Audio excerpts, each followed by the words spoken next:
some difficulty in continuing. "I expect," I said, "to reach Thrums safely, even though I should be 297 caught in the mist, but I shall have to go round by the Kelpie brig in order to get across the river, and it is possible that something may befall me. I have all my life been something of a coward," and my voice shook when I said this, so that Gavin again entreated me to remain at the schoolhouse, saying that if I did not he would accompany me, and so increase my danger tenfold. I pointed out. "No, no, Mr. Dishart, I go alone, and if I can do nothing with the congregation, I can at least send your mother word that you still live. But if anything should happen to me, I want you," but I could not say what I had come back to say. I had meant to ask him, in the event of my death, to take £100 which were the savings of my life, but now I saw that this might lead to Margaret's hearing of me, and so I stayed my words. It was bitter to me this, and yet, after all, a little thing when put beside the rest. "Goodbye, Mr. Dishart," I said abruptly. I then looked at my desk, which contained some trifles that were once Margaret's.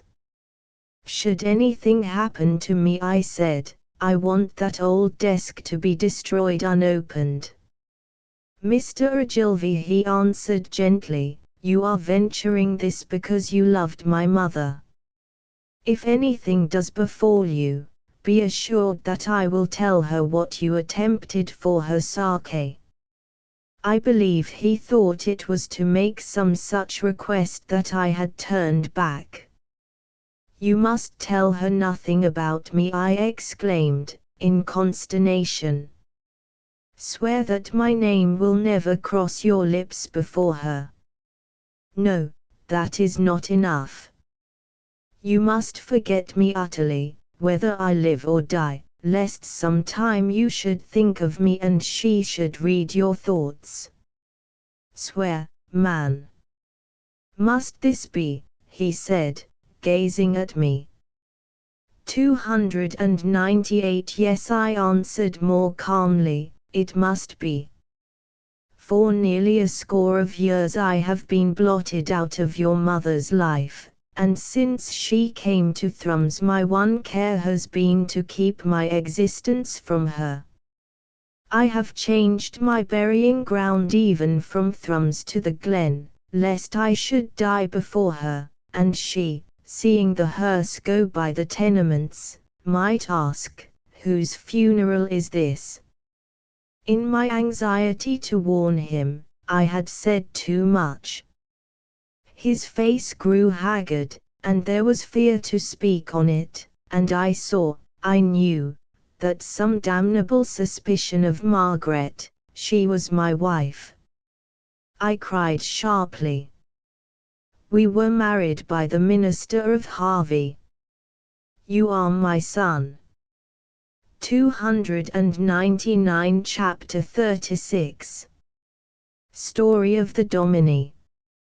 When I spoke next, I was back in the schoolhouse, sitting there with my bonnet on my head, Gavin looking at me. We had forgotten the canon at last. In that chair I had anticipated this scene more than once of late. I had seen that a time might come when Gavin would have to be told all, and I had even said the words aloud, as if he were indeed opposite me. So now I was only repeating the tale, and I could tell it without emotion, because it was nigh 19 years old, and I did not look at Gavin, for I knew that his manner of taking it could bring no change to me. "Did you never ask your mother," I said, addressing the fire rather than him, "why you were called Gavin?"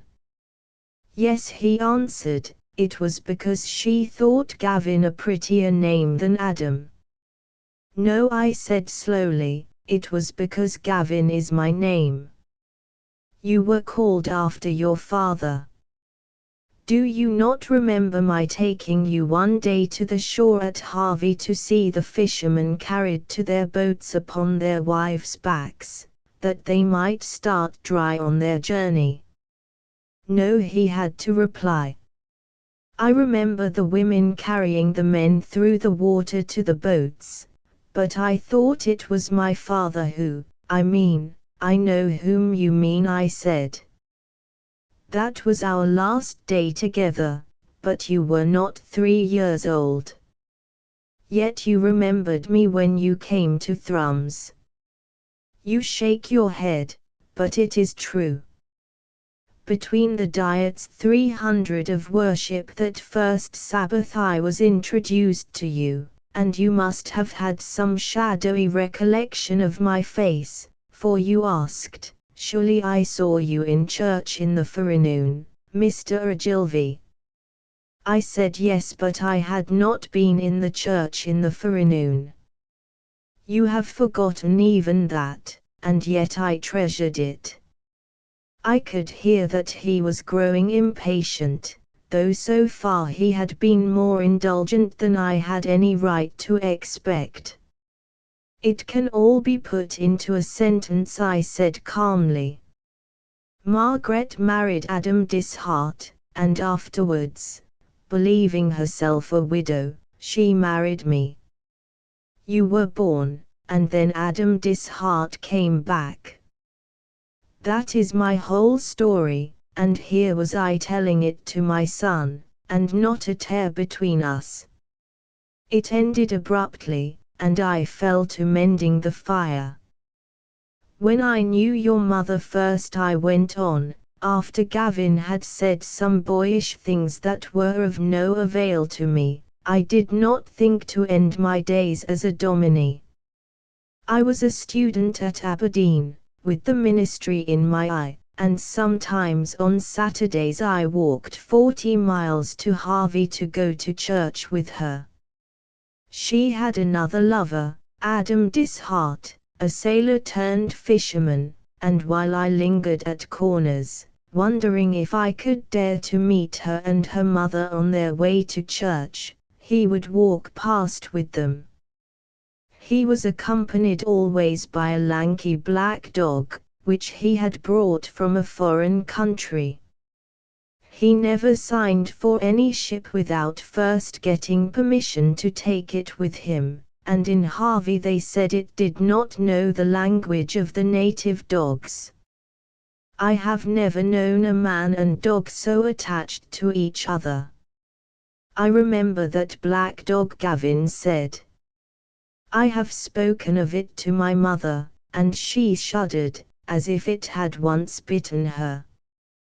While Adam strutted by with them, I continued, I would hang back, raging at his assurance or my own 301 timidity, but I lost my next chance in the same way. In Margaret's presence something came over me, a kind of dryness in the throat, that made me dumb. I have known divinity students stricken in the same way, just as they were giving out their first text. It is no aid in getting a kirk or wooing a woman. If anyone in Harvey recalls me now, it is as a hobbledehoy who strode along the cliffs, shouting Homer at the sea mews. With all my learning, I, who gave Margaret the name of Lalage, understood women less than any fisherman who bandied words with them across a boat. I remember a Yule night when both Adam and I were at her mother's cottage, and, as we were leaving, he had the audacity to kiss Margaret. She ran out of the room, and Adam swaggered off, and when I recovered from my horror, I apologized for what he had done. I shall never forget how her mother looked at me, and said, Gavin, I see they dinna teach everything at Aberdeen. You will not believe it, but I walked away doubting her meaning. I thought more of scholarship then than I do now. Adam Dishart taught me its proper place. Well, that is the dull man I was, and yet, though Adam was always saying and doing the things I was making up my mind to say and do, I think Margaret cared more for me. Nevertheless, there was something about him that all women seemed to find lovable, a dash that made them send him away and then well nigh run after him. At any rate, I could have got her after her mother's death if I had been half a man. But I went back to Aberdeen to write a poem about her, and while I was at it Adam married her. I opened my desk and took from it a yellow manuscript. Here, I said, is the poem. You see, I never finished it. I was fingering the thing grimly when Gavin's I-302 fell on something else in the desk. It was an ungainly clasp knife, as rusty as if it had spent a winter beneath a hedge. I seem to remember that knife, he said. Yes, I answered, you should remember it. Well, after 3 months Adam tired of his wife. I stopped again. This was a story in which only the pauses were eloquent. Perhaps I have no right to say he tired of her. One day, however, he sauntered away from Harvey whistling, his dog at his heels as ever, and was not seen again for nearly 6 years. When I heard of his disappearance I packed my books in that kist and went to Harvey, where I opened a school. You see, everyone but Margaret believed that Adam had fallen over the cliffs and been drowned. But the dog, said Gavin. We were all sure that, if he had fallen over, it had jumped after him. The fisherfolk said that he could have left his shadow behind as easily as it. Yet Margaret thought for long that he had tired of Harvey merely and gone back to sea, and not until 2 years had passed would she marry me. We lived in Adam's house. It was so near the little school that when I opened the window in summertime she could hear the drone of our voices. During the weeks before you were born I kept that window open all day long, and often I went to it and waved my hand to her. Sometimes, when she was washing or baking, I brought you to the school. The only quarrel she and I ever had was about my teaching you the Lord's Prayer in Greek as soon as you could say Father and Mother. It was to be a surprise for her on your 2nd birthday. On that day, while she was ironing, you took hold of her gown to steady yourself, and began, and to me, behind the door, it was music. But of which you made 2 syllables, you 303 cried, and Margaret snatched you up, thinking this was some new ailment. After I had explained to her that it was the Lord's Prayer in Greek, she would let me take you to the schoolhouse no more. Not much longer could I have taken you in any case, for already we are at the day when Adam Dishart came back. It was the 7th of September, and all the week most of the women in Harvey had been setting off at dawn to the harvest fields and straggling home at nights, merry and with yellow corn in their hair. I had sat on in the schoolhouse that day after my pupils were gone. I still meant to be a minister, and I was studying Hebrew, and so absorbed in my book that as the daylight went, I followed it step by step as far as my window, and there I read, without knowing, until I chanced to look up, that I had left my desk. I have not opened that book since. From the window I saw you on the waste ground that separated the school from our home. You were coming to me on your hands and feet, and stopping now and again to look back at your mother, who was at the door, laughing and shaking her fist at you. I beckoned to you, and took the book back to my desk to lock it up. While my head was inside the desk I heard the schoolhouse door pushed open, and thinking it was you I smiled, without looking up. Then something touched my hand, and I still thought it was you, but I looked down, and I saw Adam Dishart's black dog. I did not move. It looked up at me and wagged its tail. Then it drew back, I suppose because I had no words for it. I watched it run half round the room and stop and look at me again. Then it slunk out. All that time one of my hands had been holding the desk open. Now the lid fell. I put on my bonnet and went to the door. You were only a few yards away, with flowers in your fist. Margaret was laughing still. I walked round the school and there was no dog visible. 304 Margaret nodded to me, meaning that I should bring you home. You thrust the flowers into my hand, but they fell. I stood there, dazed.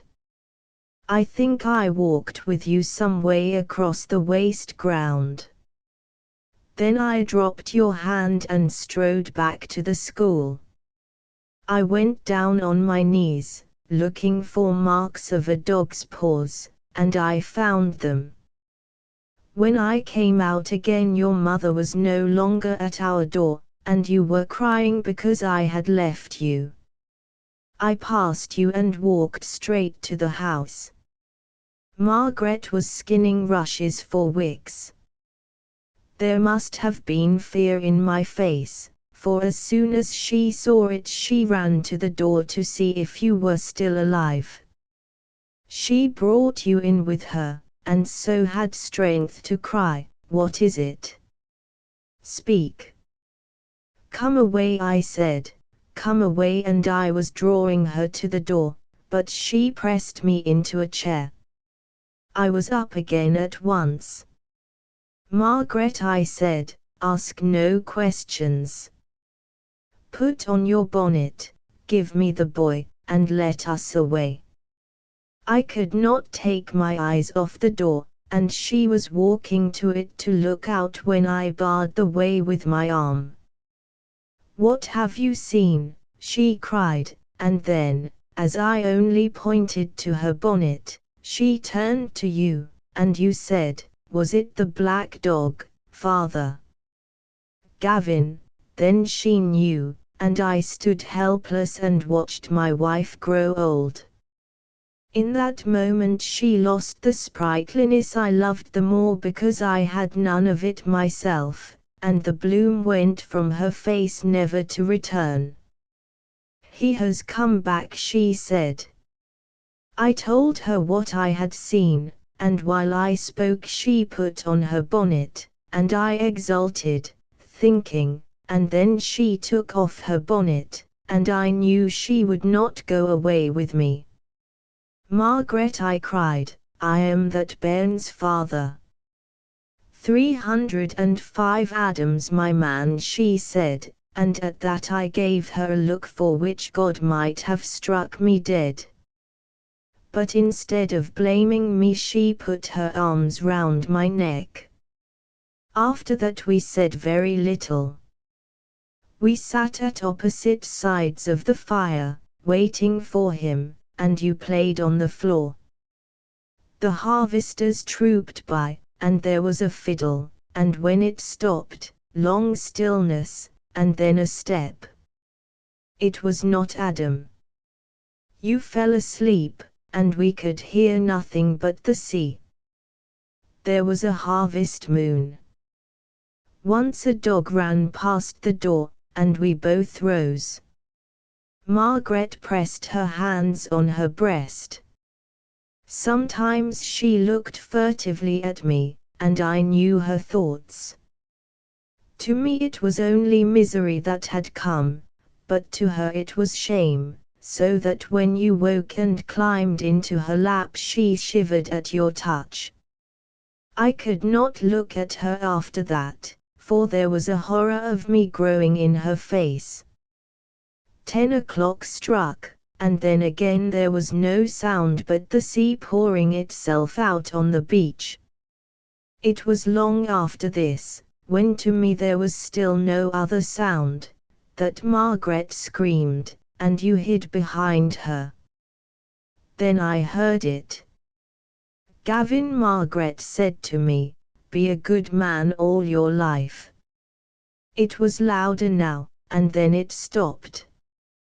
Above the wash of the sea we heard another sound, a sharp tap, tap. You said, I know what sound that is, it's a man knocking the ashes out of his pipe against his boot. Then the dog pushed the door off the latch, and Adam lurched in.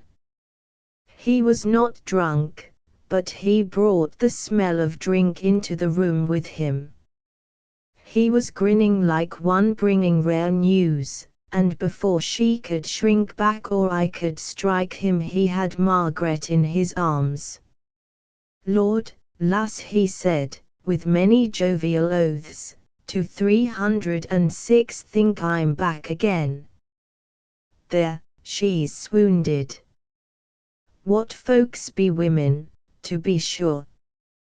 We thought you were dead, Adam, she said, coming to. Bless your blue eyes, he answered gleefully, often I says to myself, Meggie will be thinking I'm with the fishes, and then I chuckles. Where have you been all this time? I demanded sternly. Gavin, he said effusively, your hand. And don't look so feared, man, I bear no malice for what you've done. I heard all about it at the cross anchors. Where have you been these 5 years and a half? I repeated. Where have I no been, lad, he replied. At Harvey, I said. Right you are, said he good-naturedly. Meggie, I had no intention of leaving you that day, though I was yawning myself to death in Harvey, but I sees a whaler, and I thinks, that's a tidy boat, and I'm a tidy man, and if they'll take me and the dog, off we go. You never wrote to me, Margaret said. I meant to send you some scrapes, he answered, but it wasn't till I changed ships that I had the chance, and then I minds, Meggie kens I'm no hand with the pen. But I swear I often thought of you, lass, and look you here, that's better than letters, and so is this, and every penny of it is yours. He flung 2 bags of gold upon the table, and the chink brought you out from behind your mother. Hello! Adam cried. He is mine, I said. Gavin, come here. But Margaret held you back. Here's a go, Adam muttered, and scratched his head. Then he slapped his thigh. Gavin, he said, in his friendliest way, we'll toss for him. 307. He pulled the knife that is now in my desk from his pocket, spat on it, and flung it up. Dry, the kid's ours, Meggie, he explained. Wet, he goes to Gavin. I clinched my fist too, but what was the use?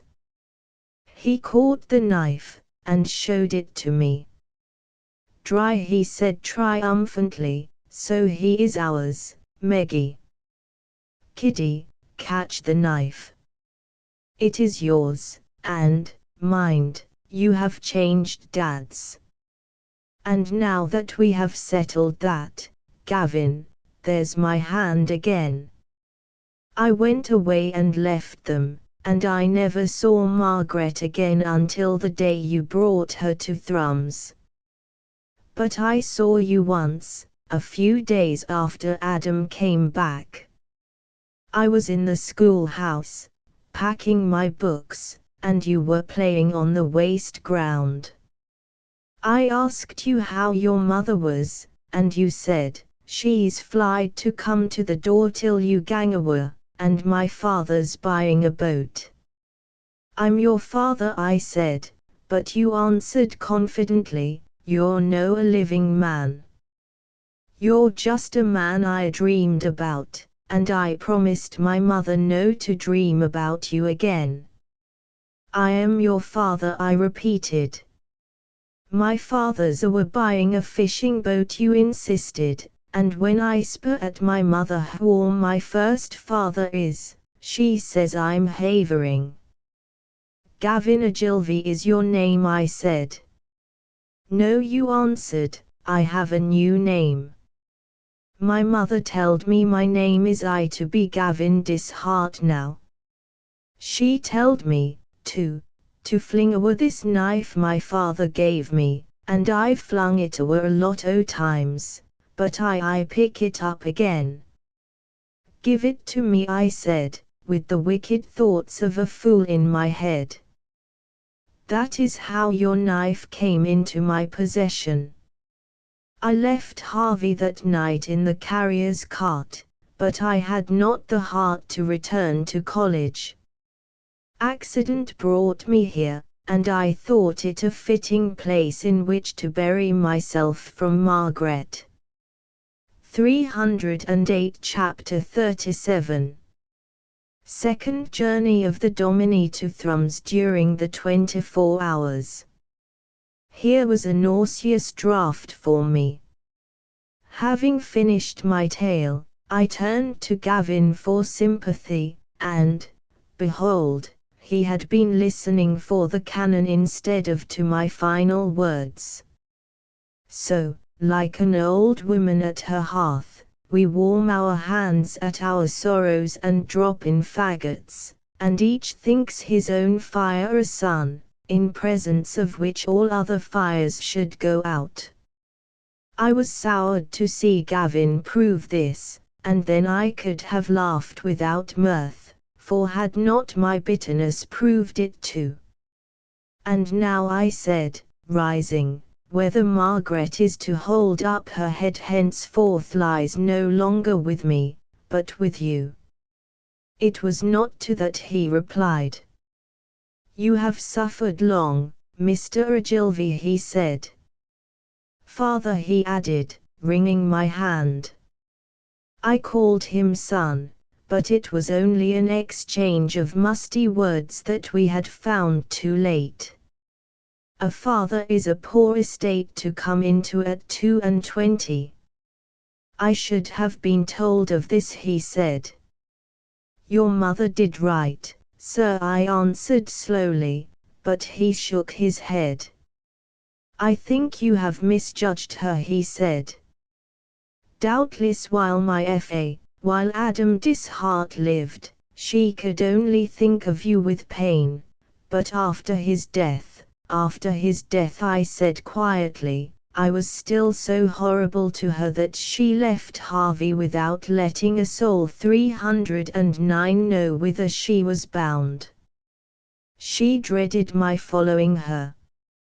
Stranger to me, he said, after a pause, than even your story is her being able to keep it from me. I believed no thought ever crossed her mind that she did not let me share. And none, I am sure, ever did, I answered, save that, and such thoughts as a woman has with God only. It was my lot to bring disgrace on her. She thought it nothing less, and she has hidden it all these years for your sake, until now it is not burdensome. I suppose she feels that God has taken the weight off her. Now you are to put a heavier burden in its place. He faced me boldly, and I admire him for it now. I cannot admit, he said, that I did wrong in forgetting my mother for that fateful quarter of an hour. Barrie and I loved each other, and I was given the opportunity of making her mine or losing her forever. Have you forgotten that all this tragedy you have told me of only grew out of your own indecision? I took the chance that you let slip by. I had not forgotten, I replied. What else made me tell you last night that Barrie was in Nanny's house? But now you are afraid, now when the deed is done, when for me there can be no turning back. Whatever be the issue, I should be a cur to return to Thrums without my wife. Every minute I feel my strength returning, and before you reach Thrums I will have set out to the Spittal. There was nothing to say after that. He came with me in the rain as far as the dike, warning me against telling his people what was not true. My first part, I answered, will be to send word to your mother that you are in safety. After that I must see Hammond. Much depends on him. You will not go to my mother. 310 Not so long as she has a roof over her head, I said, but that may not be for long. So, I think, we parted, each soon to forget the other in a woman. But I had not gone far when I heard something that stopped me as sharply as if it had been Mackenzie's hand once more on my shoulder. For a second the noise appalled me, and then, before the echo began, I knew it must be the Spittal cannon. My only thought was one of thankfulness. Now Gavin must see the wisdom of my reasoning. I would wait for him until he was able to come with me to Thrums. I turned back, and in my haste I ran through water I had gone round before. I was too late. He was gone, and into the rain I shouted his name in vain. That he had started for the Spittal there could be no doubt, that he would ever reach it was less certain. The Earl's collie was still crouching by the fire, and, thinking it might be a guide to him, I drove the brute to the door, and chased it in the direction he probably had taken. Not until it had run from me did I resume my own journey. I do not need to be told that you who read would follow Gavin now rather than me, but you must bear with the Dominie for a little while yet, as I see no other way of making things clear. In some ways I was not ill-equipped for my attempt. I do not know any one of our hillsides as it is known to the shepherd, to whom every rabbit hole and glimmer of mica is a landmark, but he, like his flock, has only to cross a dike to find himself in a strange land, while I have been everywhere in the glen. In the foreground the rain slanted, transparent till it reached the ground, where a mist seemed to blow it along as wind ruffles grass. In the distance all was a driving mist. I have been out for perhaps an hour in rains as wetting, and I have watched floods from my window, but never since have I known the fifth part of 311 a season's rainfall in 18 hours, and if there should be the like here again, we shall be found better prepared for it. Men have been lost in the glen in mists so thick that they could plunge their fingers out of sight in it as into a meal journal, but this mist never came within 20 yards of me. I was surrounded by it, however, as if I was in a round tent, and out of this tent I could not walk, for it advanced with me.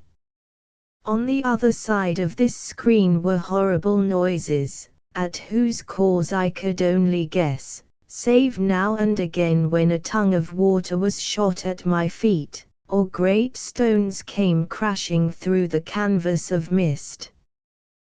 Then I ran wherever safety prompted, and thus tangled my bearings until I was like that one in the child's game who is blindfolded and turned round 3 times that he may not know east from west. Once I stumbled over a dead sheep and a living lamb, and in a clump of trees which puzzled me, for they were where I thought no trees should be, a wood pigeon flew to me, but struck my breast with such force that I picked it up dead. I saw no other living thing, though 6 times I must have passed within cry of farmhouses. At one time I was in a cornfield, where I had to lift my hands to keep them out of water, and a dread filled me that I had wandered in a circle, and was still on waste Alanis land.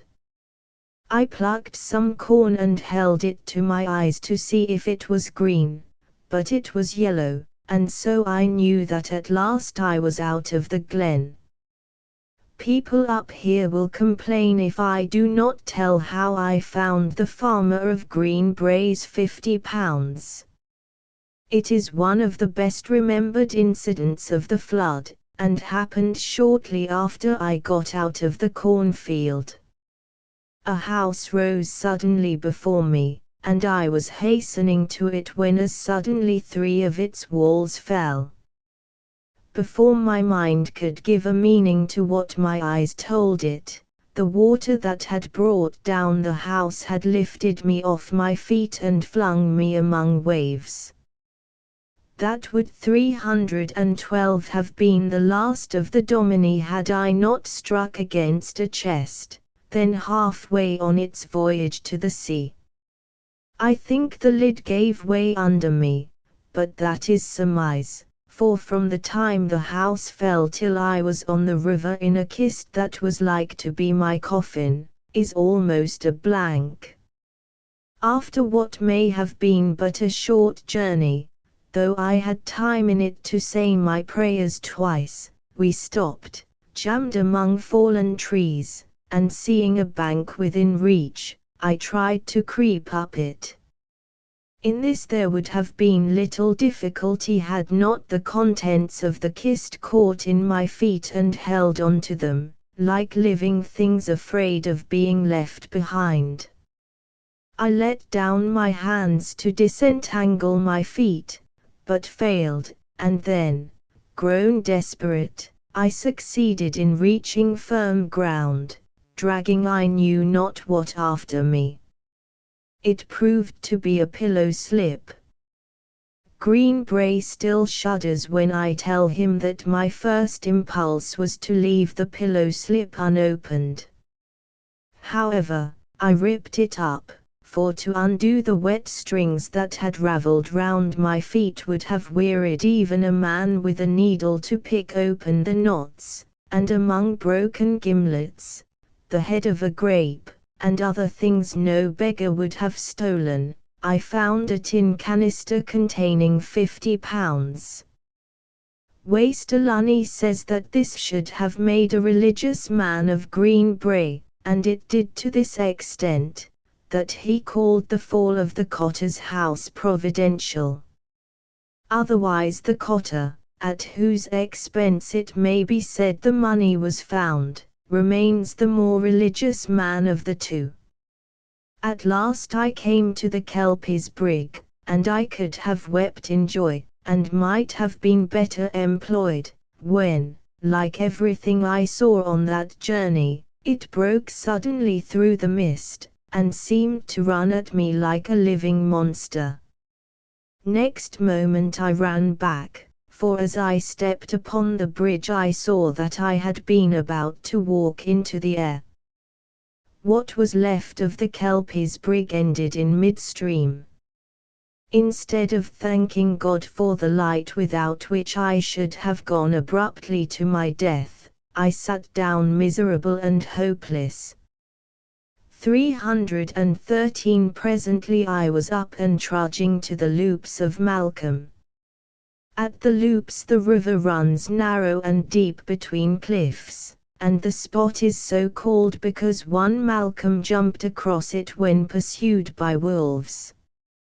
Next day he returned boastfully to look at his jump, and gazing at it turned dizzy and fell into the river. Since that time chains have been hung across the loops to reduce the distance between the farms of Cahwimple and keep what you can from a mile to 100 yards. You must cross the chains on your breast. They were suspended there by Rob Angus, who was also the first to breast them. But I never was a Rob Angus. When my pupils practice what they call the high jump, two small boys hold a string aloft, and the bigger ones run at it gallantly until they reach it, when they stop meekly and creep beneath. They will repeat this 20 times, and yet never, when they start for the string, seem to know where their courage will fail. Nay, they will even order the small boys to hold the string higher.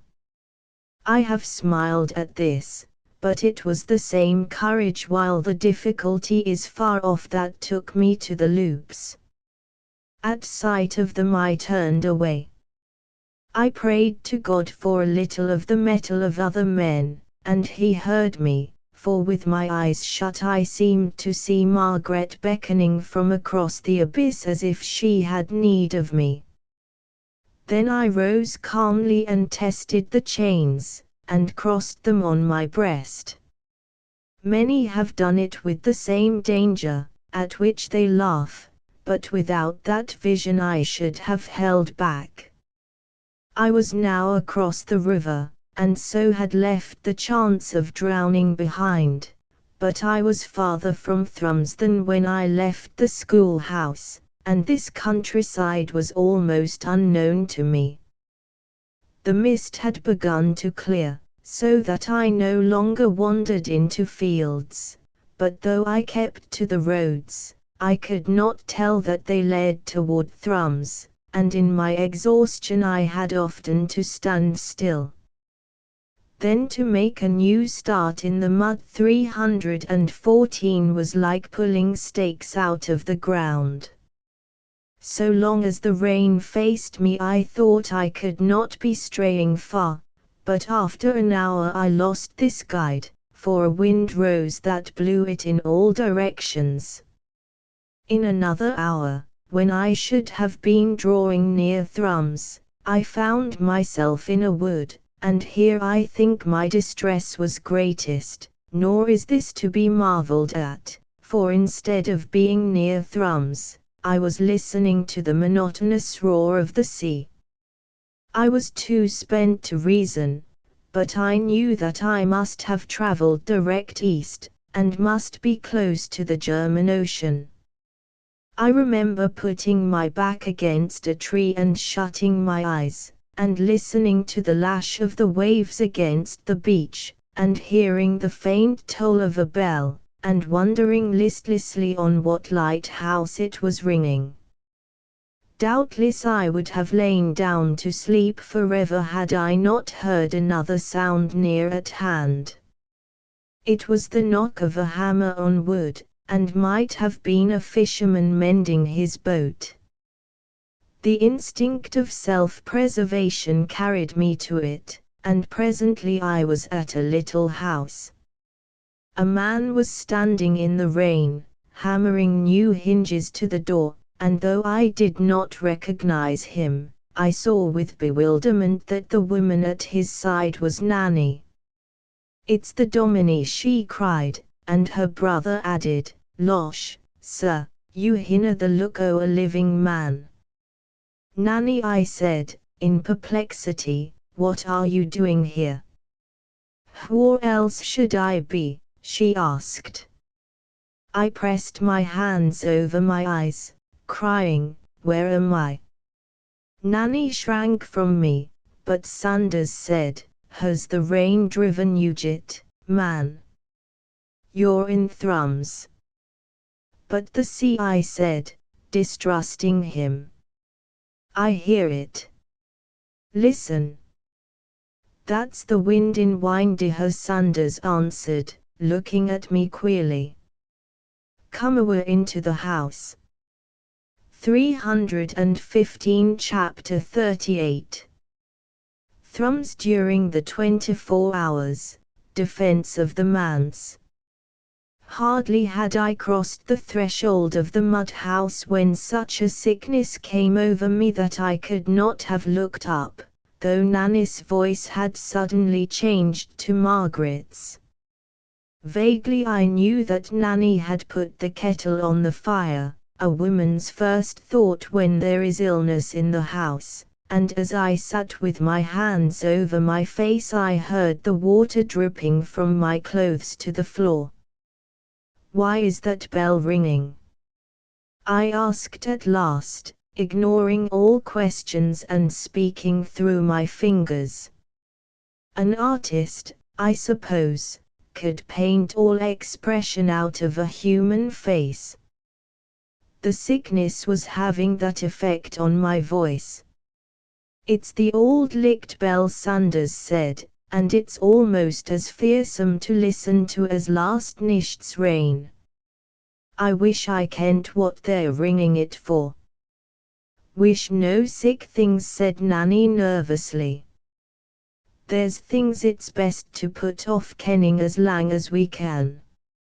It's that ill cleeky witch, Effie McBean, that makes Nanny speak so doleful, Sanders told me. There was to be a prayer meeting last nicht, but Mr. Dishart never came to tea, though they rang till they rixt their arms, and now Effie says it'll ring on by itself till he's broked harm a corp. The Helicat says the rain's a dispensation to drown him in for neglect o' duty.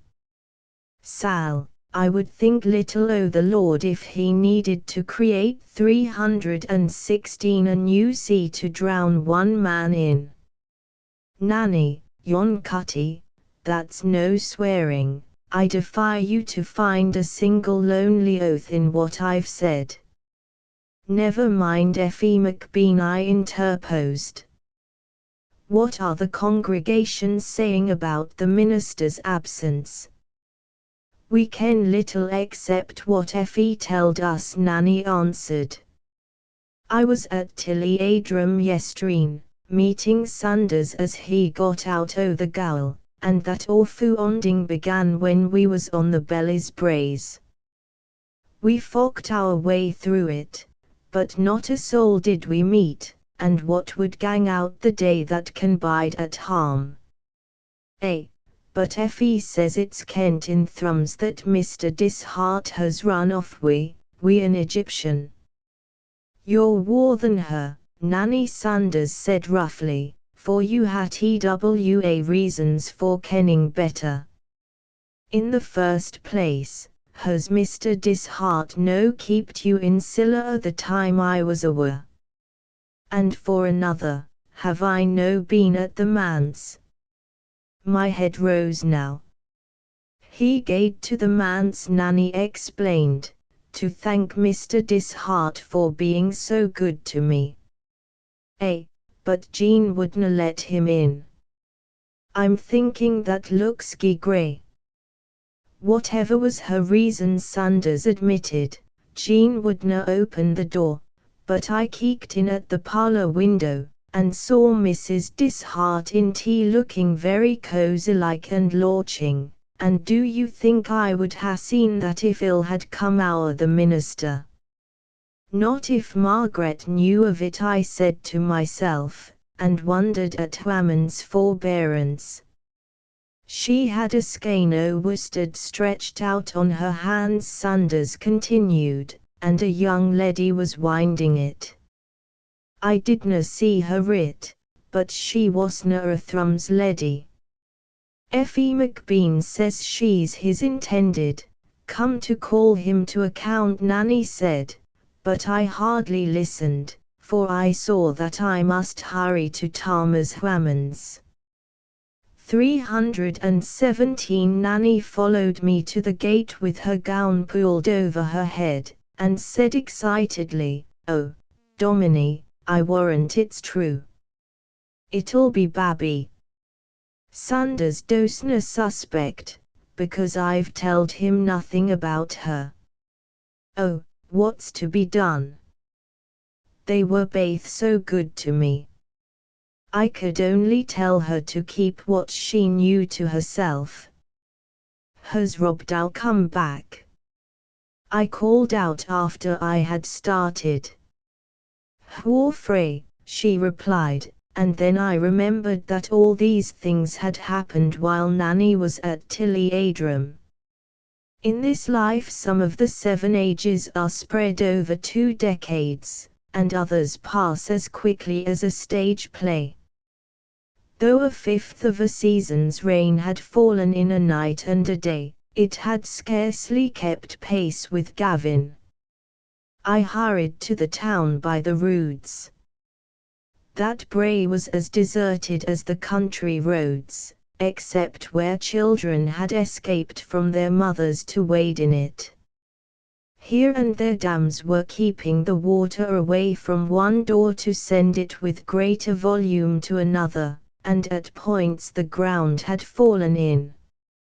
But this I noticed without interest.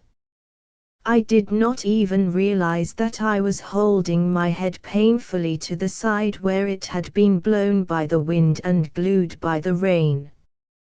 I have never held my head straight since that journey. Only a few looms were going, their pedals in water. I was addressed from several doors and windows, once by Charles Ewell. "Dinna pretend," he said, "that you've walked in frae the schoolhouse alane.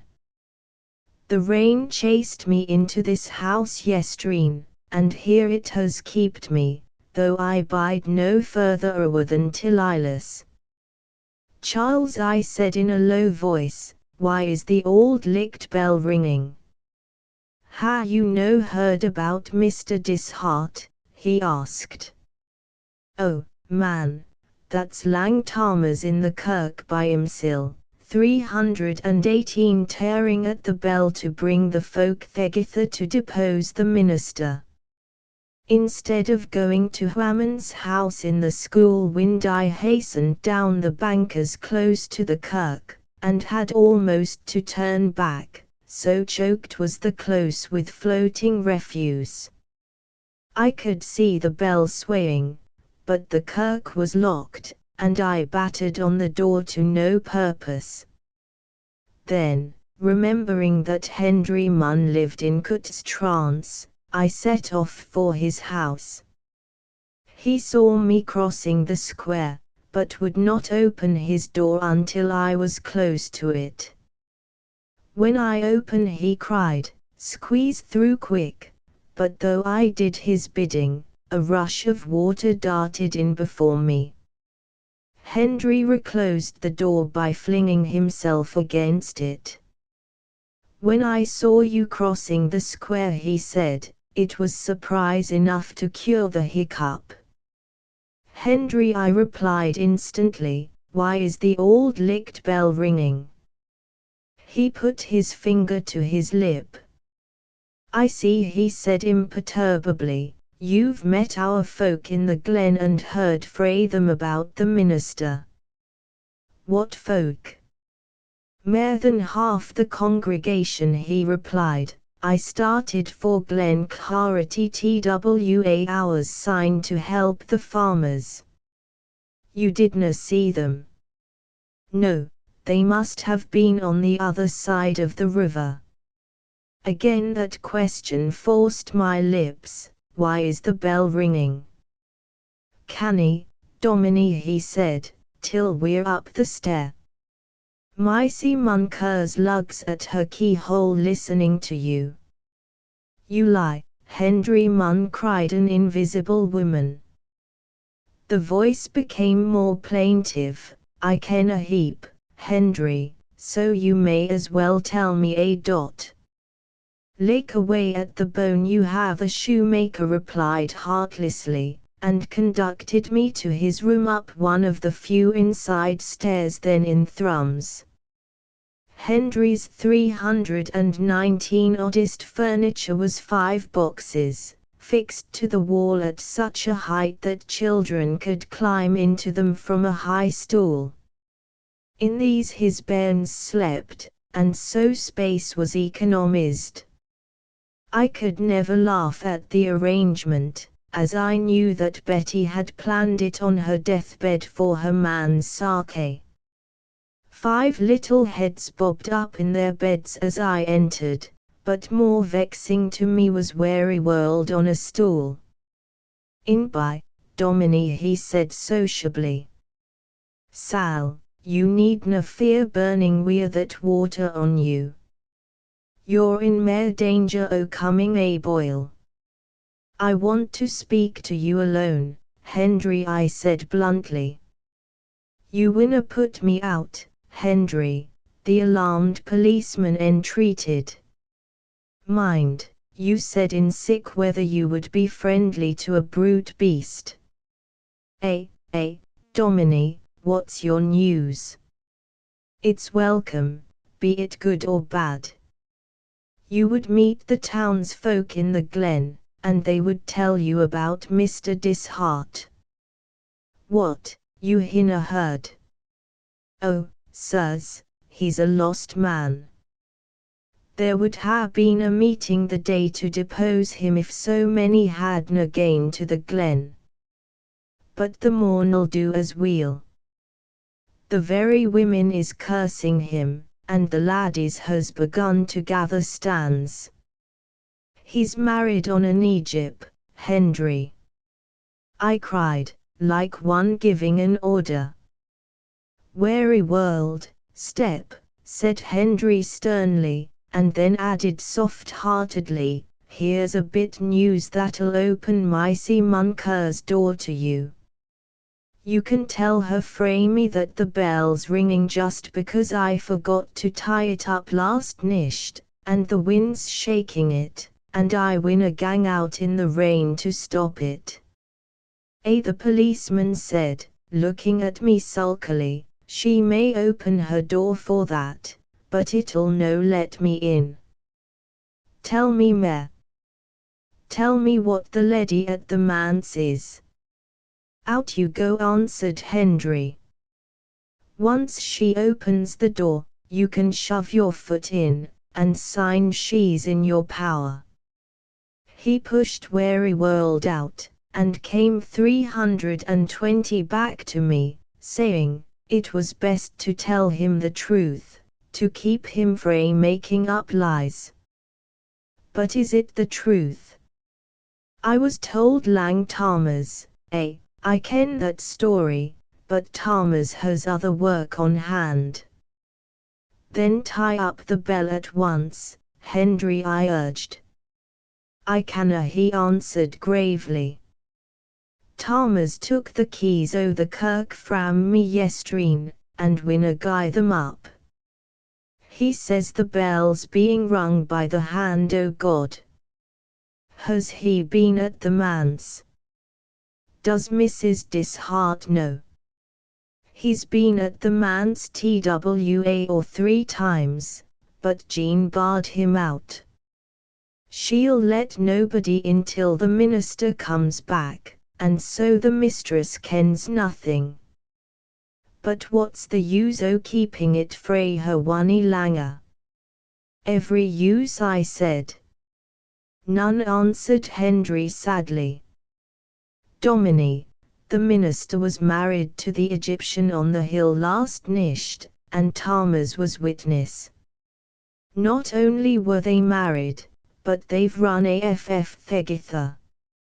You are wrong, Henry, I assured him, telling as much as I dared. I left Mr. Dishart in my house. What? But if that is so, how did he no come back wi' you? Because he was nearly drowned in the flood. She'll be wi' him. He was alone. Henry's face lit up dimly with joy, and then he shook his head. Thomas was witness, he said. Can you deny the marriage? All I ask of you, I answered guardedly, is to suspend judgment until the minister returns. There can be nothing done, at one rate, he said, till the folk themselves come back frae the glen, and I needna tell you how glad we would a be to be as fond o' him as ever. But Thomas was witness. Have pity on his mother, man.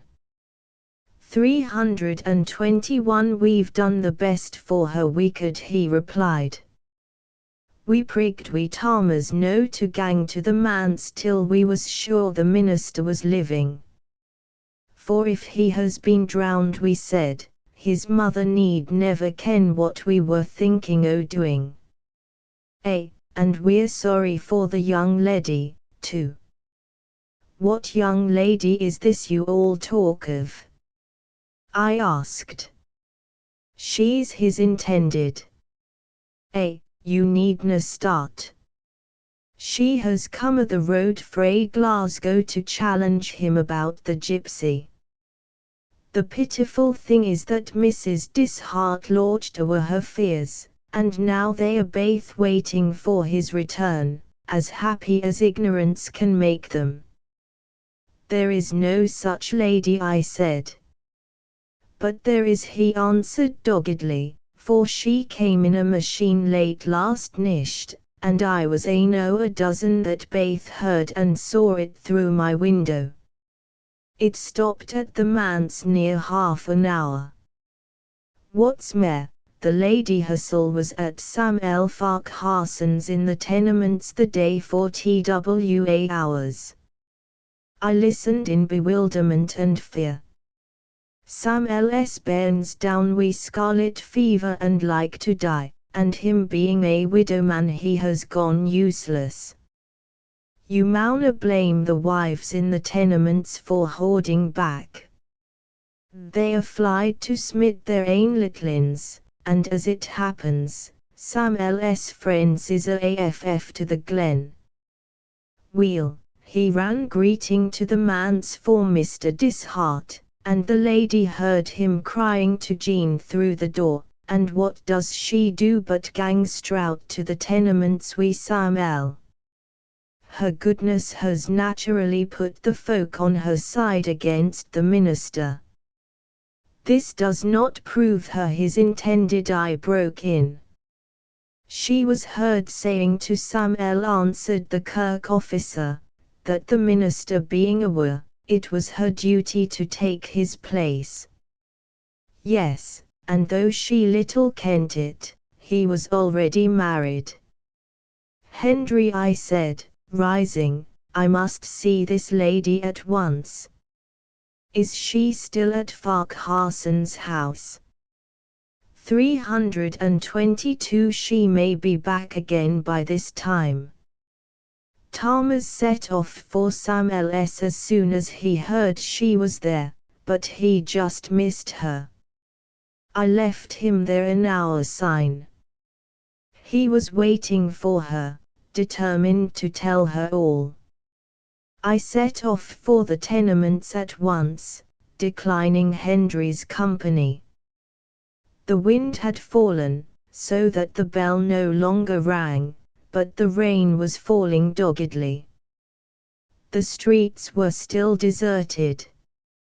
I pushed open the precentor's door in the school wind, but there was no one in the house. Tybee Burr saw me, and shouted from her door, "Ha, you heard o' Mr. Dishart?" He'll never do show face in Thrums again. Without giving her a word I hastened to the tenements. The leddies know here Samuel Farquharson told me, and Thomas is back at the manse again, trying to force his way in. From Samuel, too, I turned, with no more than a groan, but he cried after me, "Perdition on the man that has played that leddy false." Had Margaret been at her window she must have seen me, so recklessly did I hurry up the minister's road, with nothing in me but a passion to take Hammond by the throat. He was not in the garden. The kitchen door was open. Jean was standing at it with her apron to her eyes. "Thomas Hammond?" I demanded, and my face completed the question. "You're hour late," she wailed. "He's wi' her." "Oh, Dominie," whars the minister. "You base woman!" I cried, "why did you unbar the door?" It was Barrie, though no longer in a gypsy's dress. It was the mistress, she answered. She heard him shaking it, and I had to tell her what it was. "Dominie, it's a my white." He tried to get in last nisht, and roared threats through the door, and after he had gone 323 was she spared what I had been speaking to. I had to tell her, but I said he had come to let her ken that the minister was taking shelter frae the rain in a farmhouse. I said he was to bide there till the flood gaed down, and that's how she has been easier day. I acted for the best, but I'm sair punished now, for when she heard Thomas at the door TWA or 3 minutes sign, she ordered me to let him in, so that she could thank him for bringing the news last nisht, despite the rain. There in the parlour. "Oh, Dominie, gang in and stop his mouth." This was hard. I dared not go to the parlour. Margaret might have died at sight of me. I turned my face from Jean. "Jean," said someone, opening the inner kitchen door, "why did you?" She stopped, and that was what turned me round.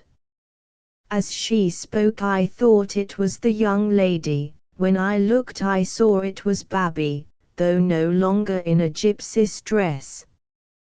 Then I knew that the young lady and Barrie were one. 324 Chapter 39.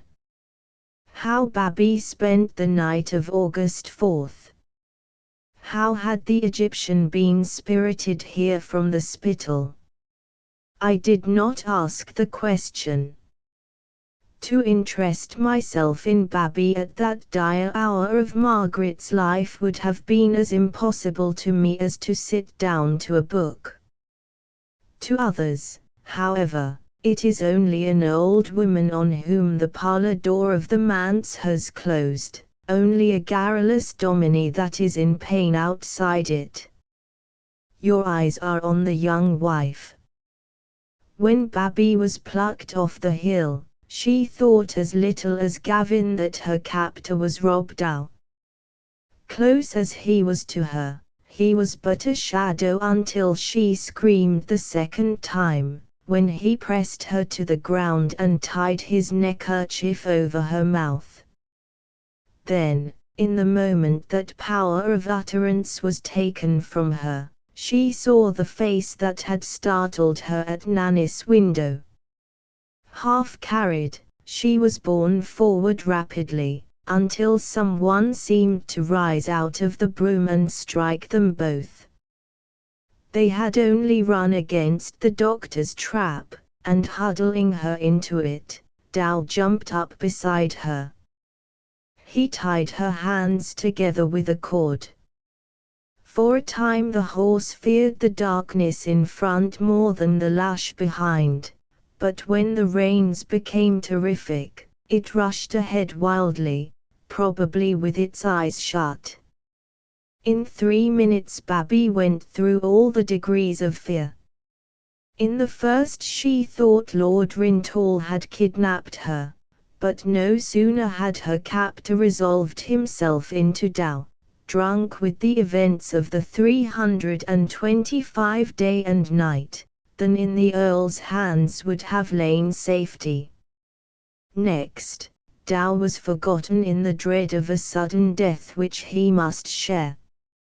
And lastly, the rain seemed to be driving all other horrors back, that it might have her for its own. Her perils increased to the unbearable as quickly as an iron in the fire passes through the various stages between warmth and white heat. Then she had to do something, and as she could not cry out, she flung herself from the dog-cart. She fell heavily in Cadam Wood, but the rain would not let her lie there stunned. It beat her back to consciousness, and she sat up on her knees and listened breathlessly, staring in the direction the trap had taken, as if her eyes could help her ears. All night, I have said, the rain poured, but those charges only rode down the deluge at intervals, as now and again one wave greater than the others stalks over the sea. In the first lull it appeared to Barrie that the storm had swept by, leaving her to Tao. Now she heard the rubbing of the branches, and felt the torn leaves falling on her gown. She rose to feel her way out of the wood with her bound hands, then sank in terror, for someone had called her name. Next moment she was up again, for the voice was Gavin's, who was hurrying after her, as he thought, down Windyher. He was no farther away than a whisper might have carried on a still night, but she dared not pursue him, for already Tao was coming back. She could not see him, but she heard the horse whinny and the rocking of the dog-cart. Tao was now at the brute's head, and probably it tried to bite him, for he struck it, crying, "Would you stand still till I find her? I heard her move this minute." Barrie crouched upon a big stone and sat motionless while he groped for her. Her breathing might have been tied now, as well as her mouth. She heard him feeling for her, first with his feet and then with his 326 hands, and swearing when his head struck against a tree. "I ken you're within hearing," he muttered, "and I'll ha' you yet. I have a gully knife in my hand. Listen."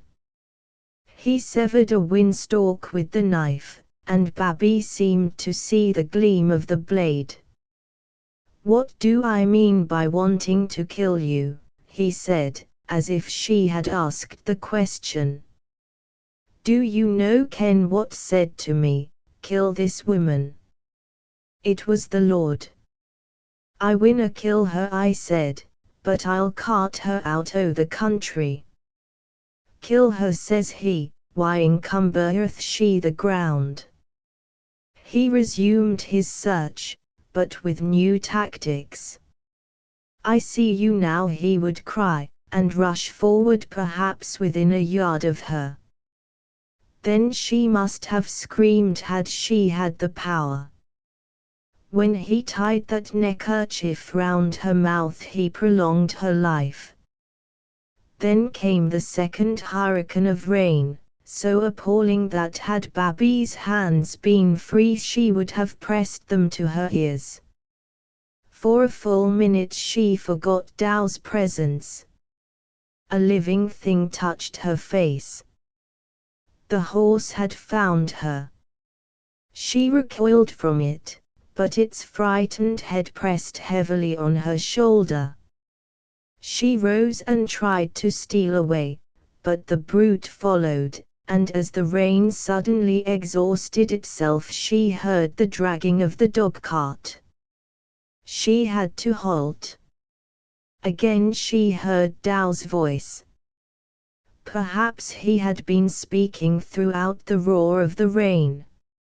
If so, it must have made him deaf to his own words. He groped for the horse's head, and presently his hand touched Barrie's dress, then jumped from it, so suddenly had he found her. No sound escaped him, and she was beginning to think it possible that he had mistaken her for a bush when his hand went over her face. He was making sure of his discovery. "The Lord has delivered you into my hands," he 327 said in a low voice, with some awe in it. Then he pulled her to the ground, and, sitting down beside her, rocked himself backward and forward, his hands round his knees. She would have bartered the world for power to speak to him. "He would na hear o' my just carting you to some other countryside," he said confidentially. "The devil would just blaw her back again," says he, "therefore kill her. And if I kill her," I says, "they'll hang me." "You can hang yoursel," says he. "What we?" "I spears." "With the reins o' the dog-cart," says he. "They would break," says I. "Weel, says he, "though they do hang you, nobody'll miss you." "That's true," says I, "and you are a just God." He stood up and confronted her. "Prisoner at the bar," he said, "ha' ye onything to say why sentence of death shouldna be pronounced against you?" She dostna answer. She kens death is her deserts. By this time he had forgotten probably why his victim was dumb. "Prisoner at the bar, hand back to me the solo Gavin Dishart. You winner. Did the devil, your master, summon you to him and say, either that noble man or me maun leave Thrums?" "He did." "And did you, or did you no, drag that minister, when under your spell, to the hill, and there marry him o'er the tongs?" "You did." "Witnesses, Rob Dow and Thomas Hammond." She was moving from him on her knees, meaning when out of arm's reach to make a dash for life. "Sit down," he grumbled, "or how can you expect a fair trial? Prisoner at the bar, you have been found guilty of witchcraft." For the first time his voice faltered. "That's the difficulty, for witches canna die, except by burning or drowning.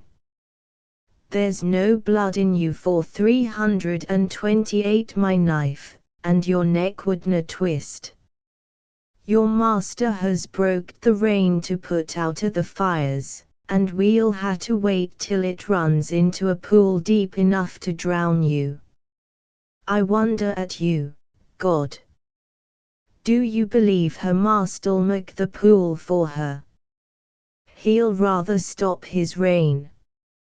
"Mr. Dishart said you was mair powerful than the devil, but it dostna look like it. If you had the power, how did you no stop this woman working her will on the minister? You kent what she was doing, for you kenna things." "Mr. Dishart says you kenna things. If you do, the mair shame to you. Would a shepherd, that could help it, let dogs worry his sheep? Kill her. It's fine to cry kill her, but whar's the bonfire, whar's the pool? You that made the heaven and the earth and all that in them is, Can you no set fire to some wet winds, or change this stain into a mill dam? He struck the stone with his fist, and then gave a cry of exultation. He raised the great slab in his arms and flung it from him. In that moment Barrie might have run away, but she fainted. Almost simultaneously with Tao she knew this was the stone which covered the Kadam well. When she came to, Tao was speaking, and his voice had become solemn. You said your master was more powerful than mine, and I said it too, and all the time you was sitting here with the very Pulanithu that I have been praying for. Listen. He dropped a stone into the well, and she heard it strike the water. What are you shaking at? He said in reproof. Was it no yourself that chose the spot? Lassie, say your prayers. Are you saying them? He put his hand over her face, to feel if her lips were moving, and tore off the neckerchief. And then again the rain came between them. In 329 that rain one could not think. Barrie did not know that she had bitten through the string that tied her hands. She planned no escape. But she flung herself at the place where Tao had been standing. He was no longer there, and she fell heavily, and was on her feet again in an instant and running recklessly. Trees intercepted her, and she thought they were Tao, and wrestled with them. By and by she fell into Windeher, and there she crouched until all her senses were restored to her, when she remembered that she had been married lately. How long Tao was in discovering that she had escaped, and whether he searched for her, no one knows. After a time he jumped into the dog-cart again, and drove aimlessly through the rain. That wild journey probably lasted 2 hours, and came to an abrupt end only when a tree fell upon the trap. The horse galloped off, but one of Tao's legs was beneath the tree, and there he had to lie helpless, for though the leg was little injured, he could not extricate himself. A night and day passed, and he believed that he must die, but even in this plight he did not forget the man he loved. He found a piece of slate, and in the darkness cut these words on it with his knife, me being about to die, I solemnly swear I didna see the minister marrying an Egyptian on the hill this nisht. May I burn in hell if this is no true. Signed, Rob Dow. This document he put in his pocket, and so preserved proof of what he was perjuring himself to deny. 330 Chapter 40. Barrie and Margaret, defense of the manse continued. The Egyptian was mournful in Windeher, up which she had once danced and sung, but you must not think that she still feared Tao. I felt Mackenzie's clutch on my arm for hours after he left me, but she was far braver than I. Indeed, dangers at which I should have shut my eyes only made hers gleam, and I suppose it was sheer love of them that first made her play the coquette with Gavin. If she cried now, it was not for herself, it was because she thought she had destroyed him. Could I have gone to her then and said that Gavin wanted to blot out the gypsy wedding, that throbbing little breast would have frozen at once, and the drooping head would have been proud again, and she would have gone away forever without another tear. What do I say? I am doing a wrong to the love these two bore each other. Barrie would not have taken so base a message from my lips. He would have had to say the words to her himself before she believed them his. What would he want her to do now? Was the only question she asked herself. To follow him was useless, for in that rain and darkness two people might have searched for each other all night in a single field. That he would go to the Spittal, thinking her in Rintoul's dogcart, she did not doubt, and his distress was painful to her to think of. But not knowing that the burns were in flood, she underestimated his danger. Remembering that the mud house was near, she 331 groped her way to it, meaning to pass the night there, but at the gate she turned away hastily, hearing from the door the voice of a man she did not know to be Nanny's brother. She wandered recklessly a short distance, until the rain began to threaten again, and then, falling on her knees in the broom, she prayed to God for guidance. When she rose she set off for the manse. The rain that followed the flash of lightning had brought Margaret to the kitchen. "Jean, did you ever hear such a rain? It is trying to break into the manse. I canna hear you, is it the rain you're feared at? What else could it be?" Jean did not answer. "I hope the minister won't leave the church, Jean, till this is over. Nobody would do, The rain'll turn the key on them all." Jean forced out these words with difficulty, for she knew that the church had been empty and the door locked for over an hour. "This rain has come as if in answer to the minister's prayer, Jean. It wasna rain like this they wanted. Jean, you would not attempt to guide the Lord's hand. The minister will have to reprove the people for thinking too much of him again, for they will say that he induced God to send the rain. Tonight's meeting will be remembered long in Thrums." Jean shuddered, and said, "It's mere like an ordinary rain now, But it has put out your fire, and I wanted another heater. Perhaps the one I have is hot enough, though." Margaret returned to the parlour, and from the kitchen Jean could hear the heater tilted backward and forward in the box iron, a pleasant, homely sound 332 when there is happiness in the house. Soon she heard a step outside, however, and it was followed by a rough shaking of the barred door. "Is it you, Mr. Dishart?" Jean asked nervously.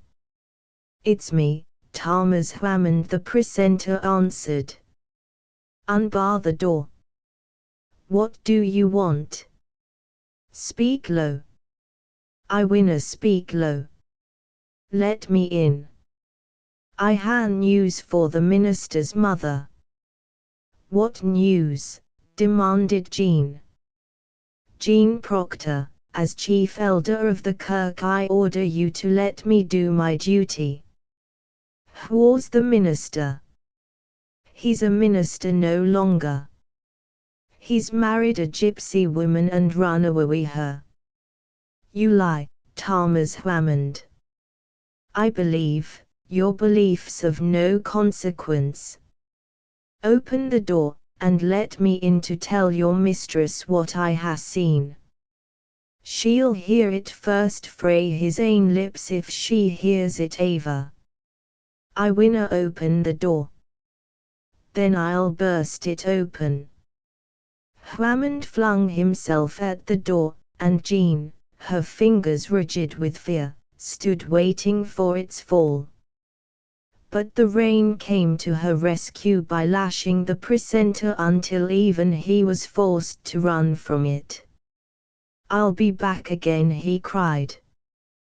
"Woe to you, Jean Proctor, that ha' denied your God this nicht." "Who was that speaking to you, Jean?" asked Margaret, re-entering the kitchen. Until the rain abated, Jean did not attempt to answer. "I thought it was the precentor's voice," Margaret said. Jean was a poor hand at lying, and she stuttered in her answer. "There is nothing wrong, is there?" cried Margaret, in sudden fright. "My son, nothing, nothing." 333 The words jumped from Jean to save Margaret from falling. Now she could not take them back. "I winna believe it o' him," said Jean to herself. "Let them say what they will, I'll be true to him, and when he comes back he'll find her as he left her." "It was Lang Thomas," she answered her mistress, "but he just came to say that." "Quick, Jean, what?"